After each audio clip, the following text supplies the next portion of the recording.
Hello, this is Darren Pulsipher, Chief Solution Architect of Public Sector at Intel, and welcome to Embracing Digital Transformation, where we investigate effective change leveraging people, process, and technology.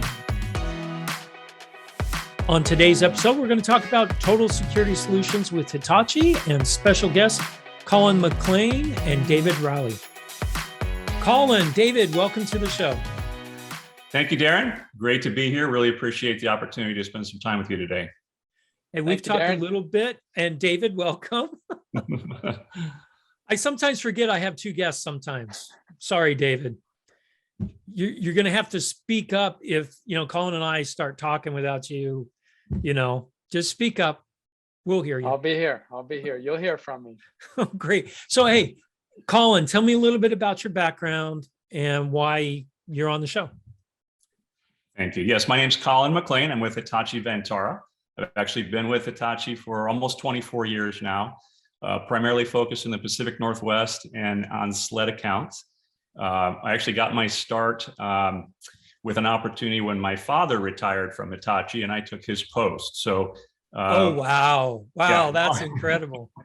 Long time in the biz and got my start right out of college with IBM and then moved to Hitachi. And again, have been working in Pacific Northwest, state, city, local, that kind of account base. I've actually been taking care of the state of Oregon for those 24 years, and 10 years with my father puts about 35 years as the sole Hitachi representatives of state of Oregon. So it's kind of exciting to have that type of long-term relationship. In Oregon, when you say Hitachi, it means McLean. Well, yeah, I think so. If you're in the city and the state and then you want to talk Hitachi, you call me. Oh, that's awesome. What about you, David? What's your background? Yeah, I'm 20-something years in IT. I started just before the .com craze, and then I was in the year 2000 craze.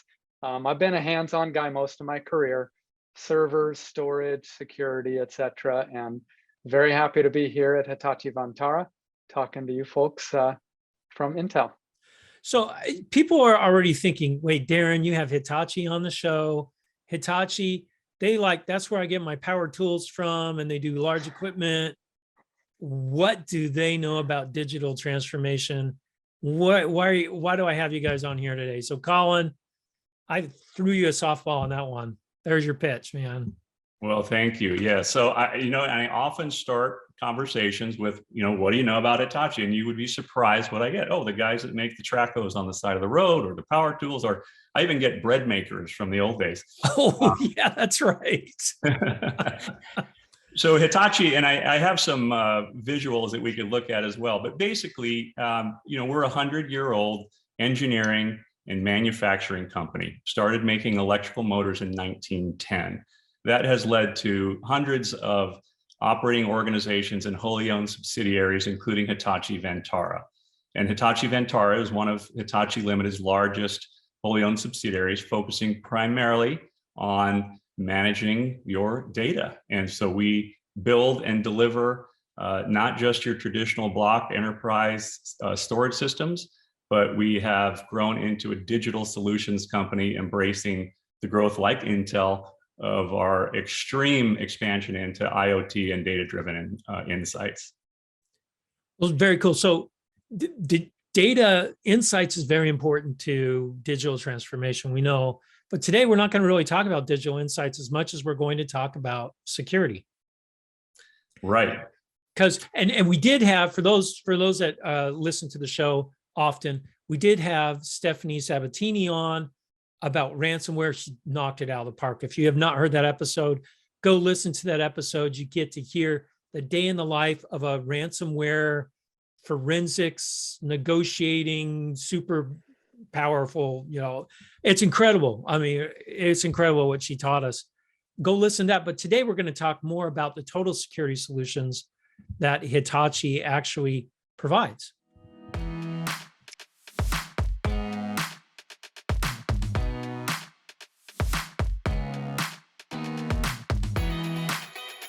Many of you have heard Robert Mueller's famous quote that there are only two types of companies, those that have been hacked and those that will be.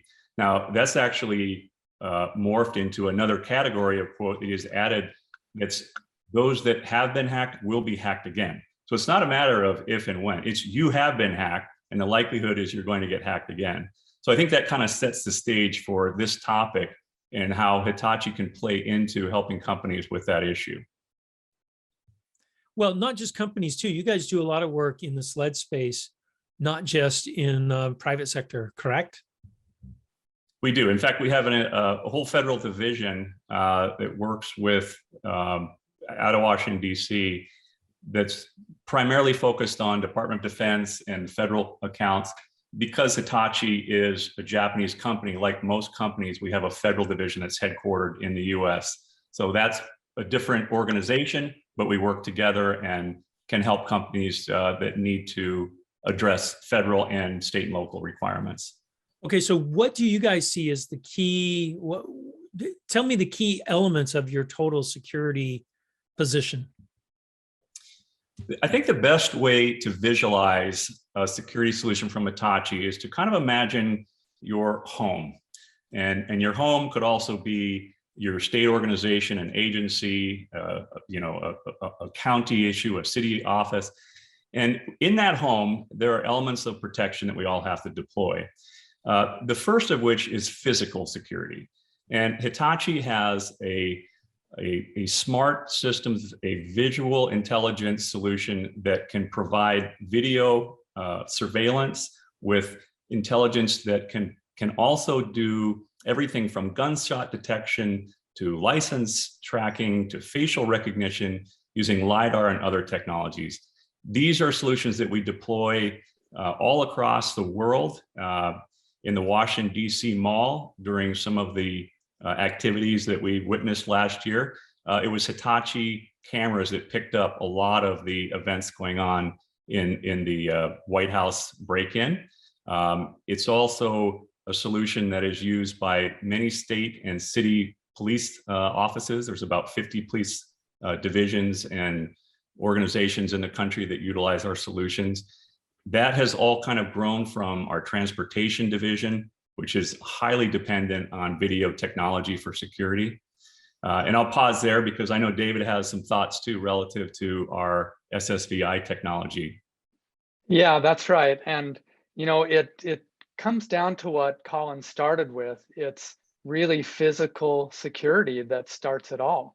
If you can't control your own building and your own data center, then you do not have security. If somebody can get through your door, if somebody can get into your data center, you don't have cybersecurity. So for example, we're working for almost 10 years now with City of Moreno Valley here in Southern California, where I live. And they use our SSVI, they use our cameras, they use our analytics, and they control all of their facilities with that video surveillance. They have the same thing on traffic poles around town, and they've used that to solve crimes that couldn't be solved any other way.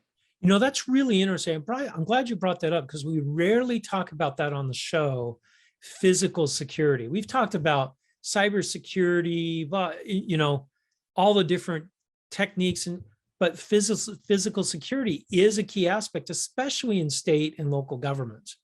So sure. I'm glad you guys brought that up because a lot of times the security solutions that we see deployed are missing that part. Well, we know so many organizations have gone to cloud, including SLED and FED. A lot of them are in cloud, and you don't control your own servers then, they're in some faraway data center.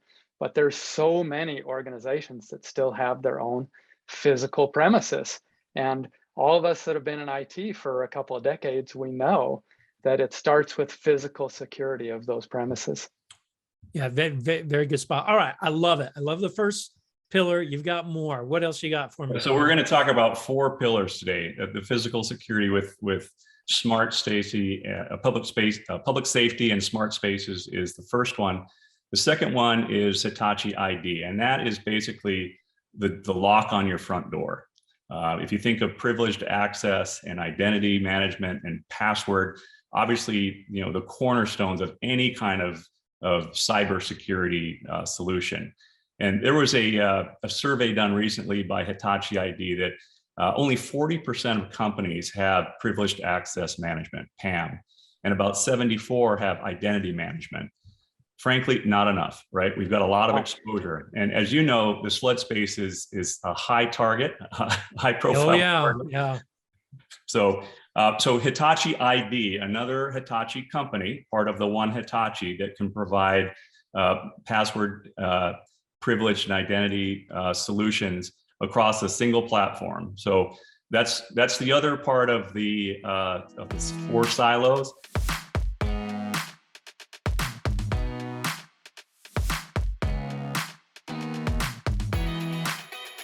Okay, so Colin, you mentioned that Hitachi ID could be your total solution.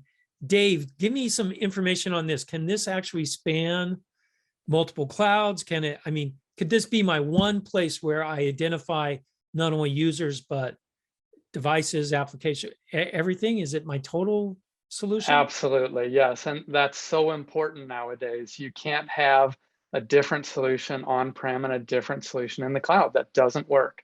And so we'll span public cloud, we'll span your on-prem, et cetera, all with one solution. Oh, that's great, because I know that's a big contention on cloud migration.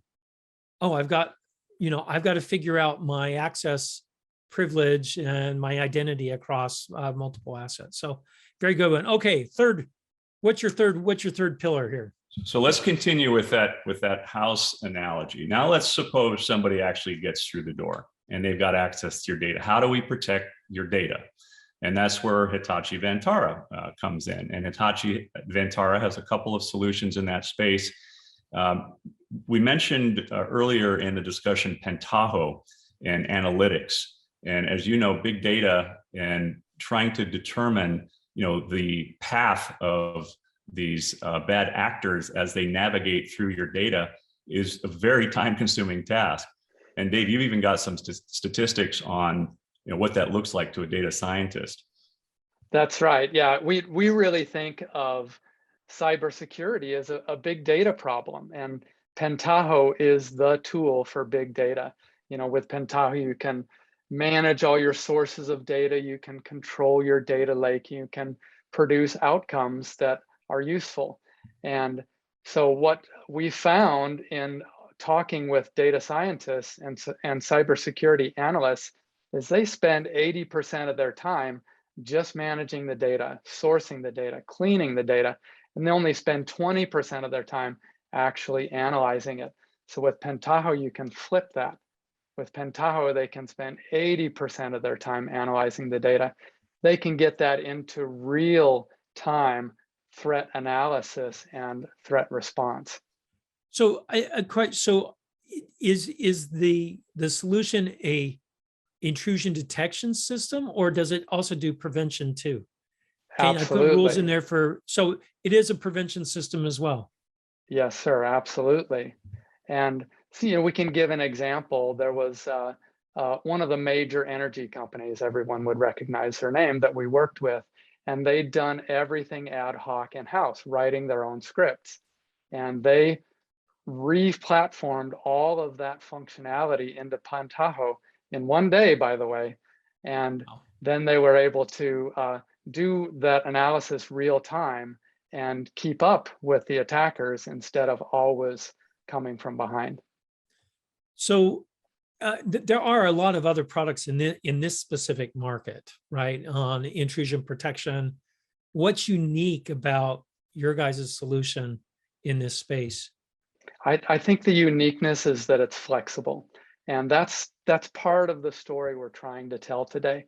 When you go to implement cybersecurity in your organization, you can't just buy one product, because that one product is only going to do one thing, whether that's software, hardware, whatever it is. So you need something that wraps around your entire organization. And that's part of what Pentaho does. It's very flexible. It can do any kind of data analysis, and it can be based on what your organization needs.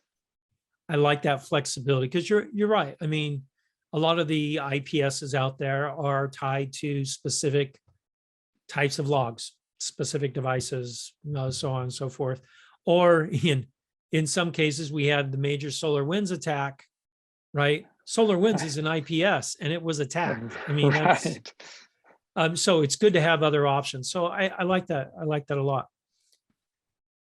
All Yeah. right. So, oh, go ahead. I was just going to say, so continuing on that data protection theme, and continuing the storytelling that we're doing today, protecting data from a content perspective is also very important for the SLED space. And we've actually deployed a number of our solutions in the federal and state and local around file sync and share and secure Dropbox. So we have a product called HCP Anywhere, Hitachi Content Platform Anywhere, that's used by the Department of Defense.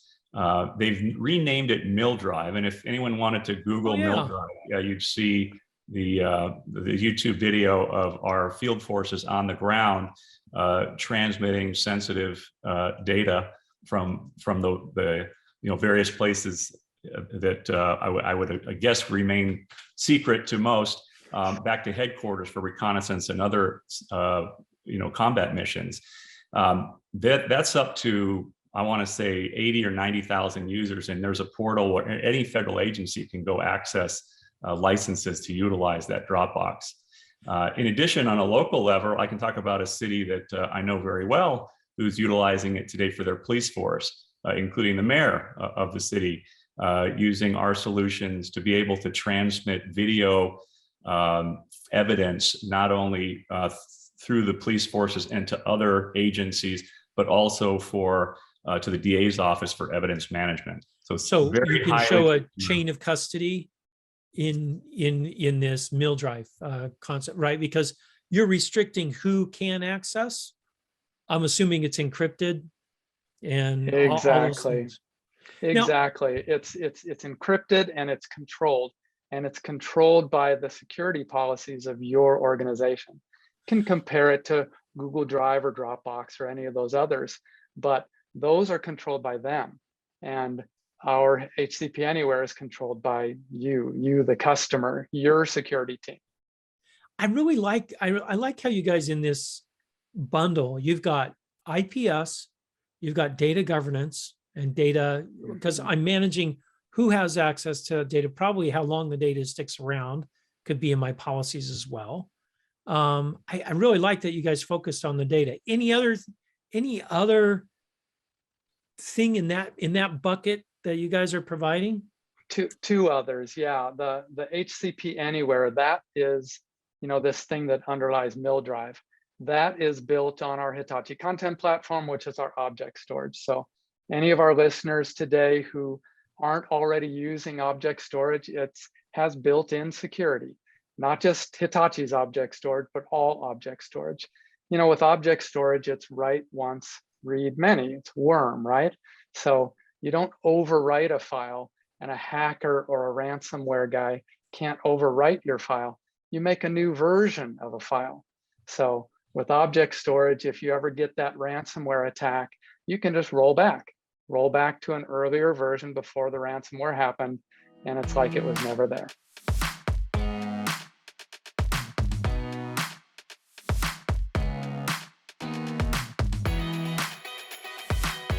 All right. That's pretty cool. I have to say, that's pretty cool. It's just, and that's where we bring Stephanie in, right? Because she can tell us how long ago you were hacked, right? And you can start going back. So now you mentioned that will work on your guys's hardware as well as in the cloud, as long as I just have an object store? Sure, yeah. AWS S3, those other competing object stores also have that versioning, that worm is part of it. The other thing that all object stores have is metadata. So, instead of just a file with metadata like the owner and the date of the file and the size of the file, you can put lots more metadata on that file. You can say who's allowed to access it. You can say which groups are allowed to access it. You can put disposition on it, like it must be destroyed after 6 months.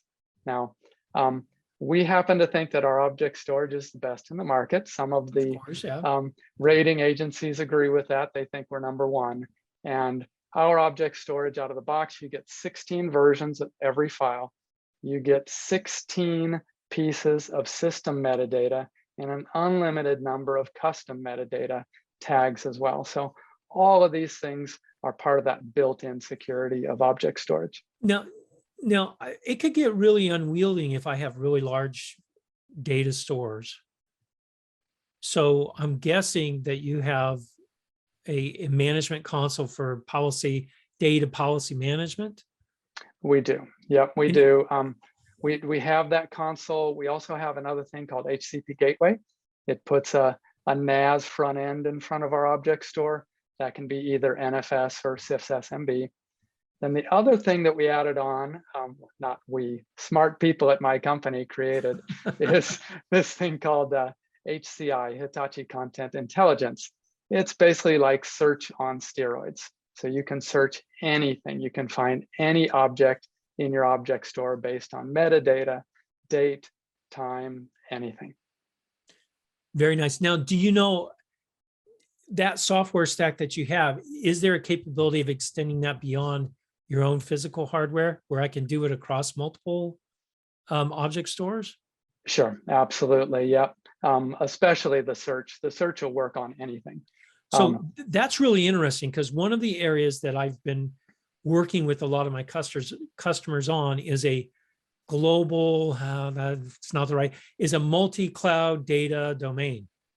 Sure. Which this gives me, is what it sounds like. It gives me the possibilities of it. That's right. And when Hitachi built this, one of the points was always to make sure that we're 100% S3 compatible. You know, AWS S3, they kind of influence the market a lot, as I'm sure you're not surprised. Yes, I'm very aware of that. So we're 100% S3 compatible. We can replicate to other object stores, etc. We can archive up to the public cloud. We can run our HCP in the public cloud or on-prem or both. Very, very, very, very cool. All right. I want to add to that, Darren, Yeah. just for our SLED customers who might be listening. There's an opportunity as well at our partner with Flex Central to provide HCP as a service. So in Hillsboro, down the street from the Intel fabs in Oregon, Flex Central has our content platforms available where, because it can be a multi-tenant environment, provide services to city and state governments that may not want to acquire their own object store. So that is available as a service with our national Flex Central partnership. You know, that's really good, especially for a small municipality, right? I don't have the staff. I don't have the know-how. I can now rely on someone else to do some of that stuff. That's very cool stuff. All right, last pillar on your house. Last pillar, I think you mentioned Stephanie Sabatini at Hitachi System Security. Being able to, connect all of these Hitachi companies to provide, soup to nuts security solutions from, the front door to the data to the, video intelligence to now, guess what? You just got attacked and, there's a ransomware hit on you. What do? Well, this company, Hitachi System Security, can provide the analysis on what kind of impact that's going to have to your organization. They can negotiate with the ransomware attackers. They can start building defensive postures around your organization. And frankly, it's kind of like, what do you do when you're broken into? You call the police. You can call Hitachi System Security to clean up the broken glass. So it really is kind of a full circle of security solutions with the one Hitachi theme that we can present for our SLED customers. I really like that. When I was talking to Stephanie, I was like, man, that's a great service to offer to people. Because when you have been hacked, it's very emotional. And you're not in your right mind. Stephanie even said that. She goes, yeah, we had three of our customers get ransomwared or brand new customers on Christmas Eve. And she goes, they always do it. The hackers do it on a special day because they know they're going to get you at a weak time. I thought, wow, I had no idea there's so much psychology built around that.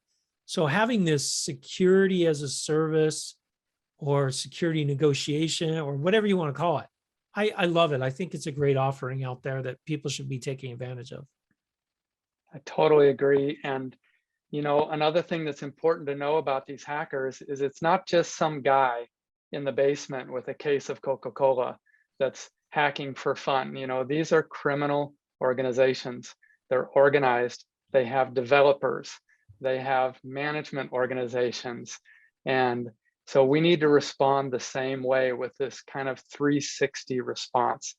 Now, all the stuff we talked about today, it's a little bit complicated. There's a lot to think about. And so that's part of what this pillar does, the Hitachi System Security. They can take an organization from start to finish, develop policies, develop plans, develop a cyber resilience plan with you and help you know what's important for you. Or they can just do one little piece here and there, whatever is needed for you. I really like that approach because there are a lot of people that it's okay. The cyberspace is really confusing. I know that personally. I'm working on my PhD in information systems and cybersecurity, and holy cow, there's so much to learn. Yes. And so many new things that pop up all the time. So, well, guys, this was great. If someone wants to learn more about what you guys have to offer, where do they reach out? Where do they go?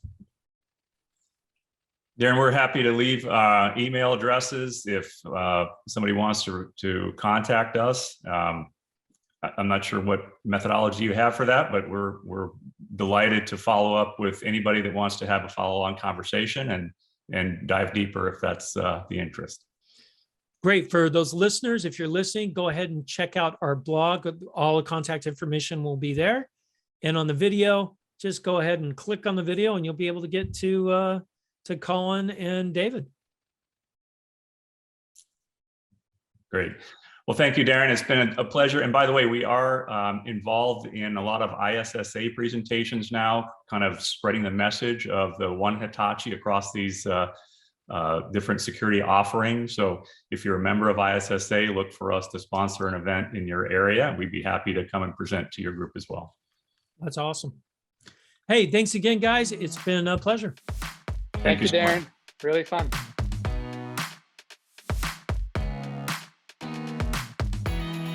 Thank you for listening to Embracing Digital Transformation today. If you enjoyed our podcast, give it 5 stars on your favorite podcasting site or YouTube channel. You can find out more information about Embracing Digital Transformation at embracingdigital.org. Until next time, go out and do something wonderful.